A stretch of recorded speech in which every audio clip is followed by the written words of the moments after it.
阿龙小书店，各位线顶的听众朋友，大家平安，大家好，欢迎收听做工仔人 Podcast 频道。真欢喜，佮和各位伫空中再相会。今仔日，咱要经阿龙节目内底有讲到的一块词，来和各位朋友做伙做参考、做研究。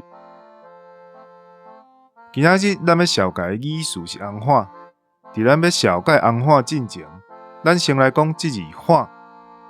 化有雾雾、无清楚、暗淡、暗暗的意思。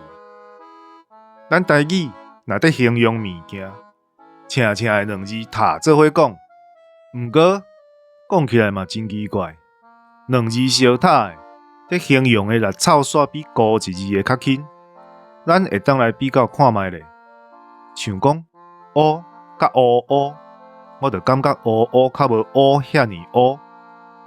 颠倒三字共字的塔做伙是上强调的，介趣味的现象吼。毋过咱塔字尽崩就到三字尔，无迄款四字相塔的。月花花是咧讲月娘暗淡、朦胧；若讲天花花，就是乌阴乌阴，也是天已经要暗啊安尼。乌花就是乌乌佮暗暗，一般是用伫天色。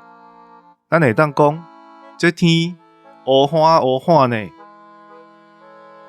最后一寡色水的分类嘛有讲花，亲像白花，就是咧讲白朴啊白朴的感觉；黄花就是浅浅的黄色，迄个黄无到黄咧蒙迄款黄润润的黄遐黄。若是用画水彩来做咧，就是接一点仔黄色的水彩。佮透真侪水才去画出来的色，色宝宝啊！另外，咱伫故事内底有讲到的红花，就是小可仔红、粉红，歹势面带红，也就是恋爱中少女的代表色。